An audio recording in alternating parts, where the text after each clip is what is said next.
Hi guys, welcome you all to my channel. So let's start today's story. Oh, okay. Firstly, let's make the ambience first. Now it's perfect. Let's start today's story.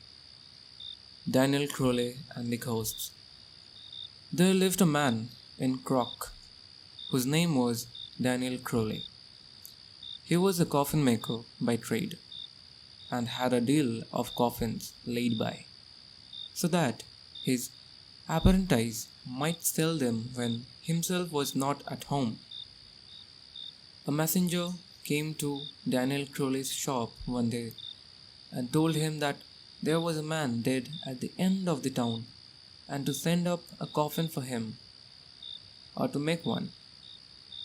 Daniel Crowley took down a coffin, put it on a donkey cart, drove to the workhouse, went in and told the people of the house that the coffin was there for them. The corpse was laid out on a table in a room next to the kitchen. 5 or 6 women were keeping watch around it. Many people were in the kitchen. Daniel Crowley was asked to sit down and commence to shorten the night.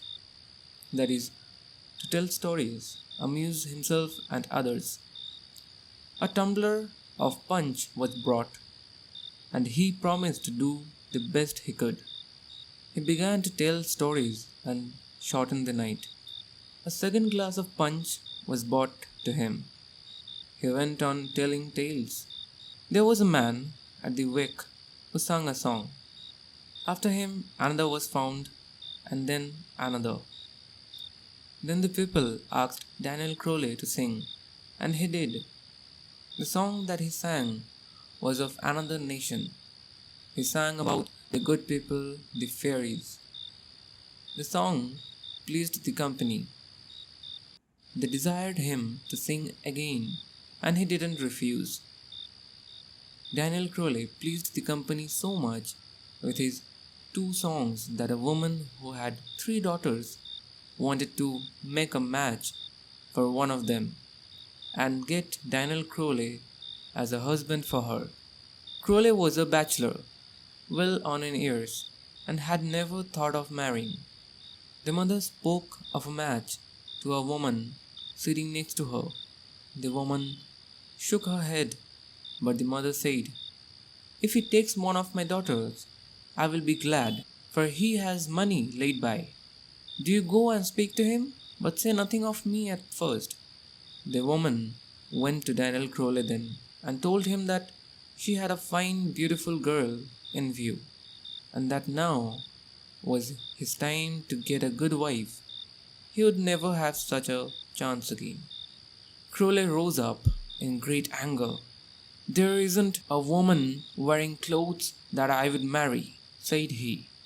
"There isn't a woman born that could bring to make 2 harps of my loaf for her." The mother was insulted now and forgot herself. She began to abuse Crowley. "Bad luck to you, you hairy little scoundrel," said she. "You might be a grandfather of my child. You are not fit to clean the shoes on her feet. You have only dead people for company day and night. It is by them you make your living." "Oh, then," said Daniel Crowley, "I would prefer the dead to the living any day, if all the living were like you. Besides, I have nothing against the dead. I am getting employment by them and not by the living, for it is the dead that want coffins." "Bad luck to you. It is with the dead you ought to be and not with the livings. It would be fitter for you to go out of this altogether and go to your dead people." "I would do if I knew how to go to them," said Crowley. "Why not invite them to supper?" retorted the woman. He rose up then, went out and called, "Men, women, children, soldiers, sailors, all people that I have ever made coffins for. I invite you tonight to my house, and I will spend what it needed in giving a feast." The people who were watching the dead man on the table saw him smile when he heard the invitation. They ran out of the room in a fright and out of the kitchen, and Daniel Crowley hurried away to his shop as fast as ever his donkey could carry him. On the way, he came to a public house and, going in, bought a pint bottle of whiskey, put it in his pocket, and drove on. The workshop was locked and the shutters down when he left that evening. But when he came near, he saw that all the windows were shining with light, and he was in dread that the building was burning or that robbers were in it. When right there, Crowley slipped into a corner of the building opposite to know could he see what was happening, and soon he saw crowds of men, women, and children walking towards his shop and going in, but none coming out. He was hiding some time when a man tapped him on the shoulder and asked, "Is it here you are, and we waiting for you? It is a shame to treat company this way. Come on, come now." Crowley went with the man to the shop, and as he passed the threshold, he saw a great gathering of people. Some were neighbors, people he had known in the past. All were dancing, singing, amusing themselves. He was not long looking on when a man came up to him and said, "You seem not to know me, Daniel Crowley." "I don't know you," said Crowley. "How could I?" "You might then, and you ought to know me, for I am the first man you made a coffin for, and it was I gave you the first start in business." Soon another came up, a lame man. "Do you know me, Daniel Crowley?" "I do not." "I am your cousin, and it isn't long since I died." "Oh, now I know you well, for you are lame. In God's name," said Crowley to the cousin, "how am I to get these people out of this? What time is it?" "It is early yet. It's hardly 11 o'clock, man." Crowley wondered that it was so early. "Receive them kindly," said the cousin. "Be good to them. Make merriment as you can." "I have no money with me to get food or drink for them.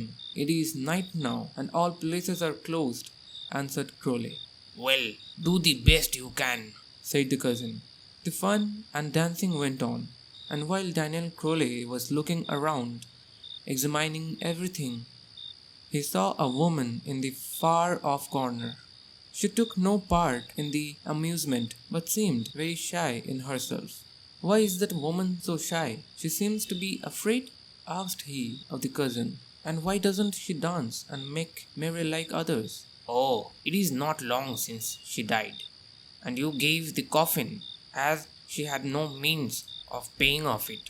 She is in dread. You will ask her for the money, or let the company know that she didn't pay," said the cousin. The best dancer they had was a piper by the name of John Reardon, from the city of Cork. The fiddler was one John Haley. Haley brought no fiddle with him, but he made one, and the way he made it was to take off what flesh he had on his body. He rubbed up and down on his own ribs, each rib having a different note, and he made the loveliest music that Daniel Crowley had ever heard. After that, the whole company followed his example. All threw off what flesh they had on them and began to dance jigs and hornpipes in their bare bones. When, by chance, they struck against one another in dancing, you would think it was Bardon Mountain that was striking Mount Angle with the noise that was in it. Daniel Crowley plucked up all his courage to know could he leave through the night, but still he thought daylight would never come. There was one man, John Sullivan, that he noticed specially. This man had married twice in his life, and with him came the two women.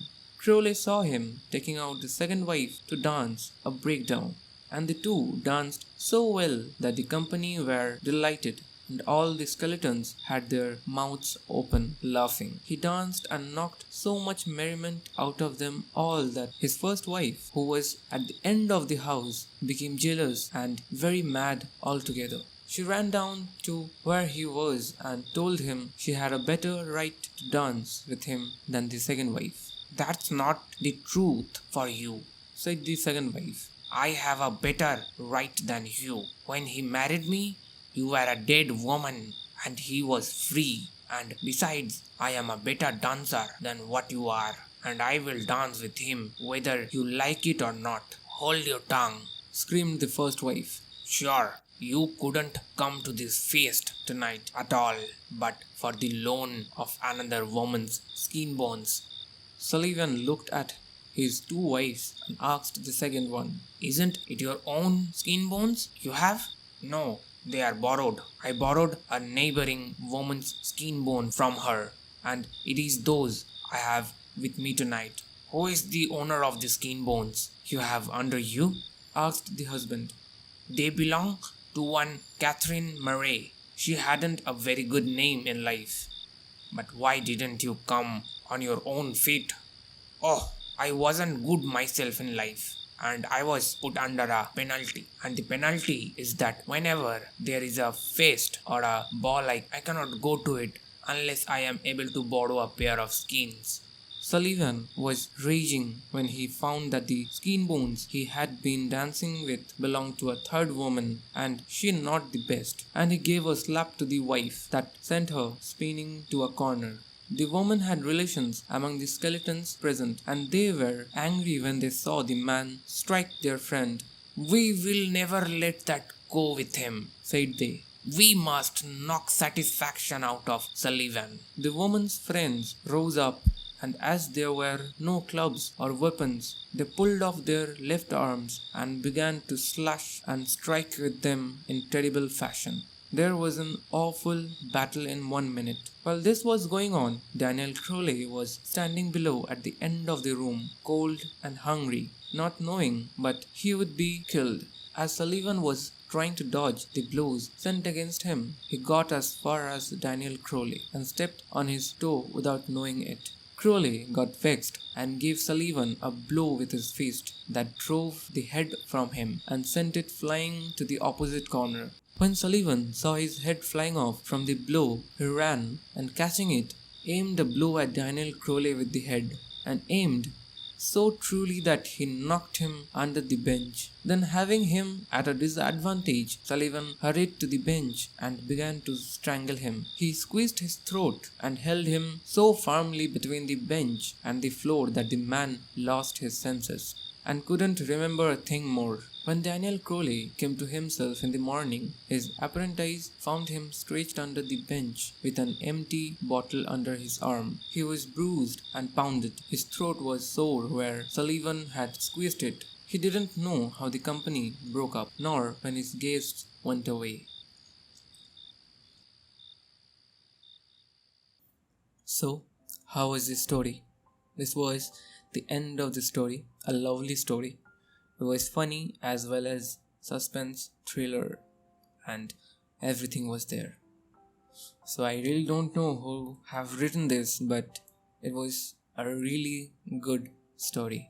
A short story, and hope you guys have loved this, and please like it, share it, and comment down below your thoughts, how you felt while hearing it, and what should I improvise from the next story. Just comment down your positive criticism because it will be helping me in the future upcoming time.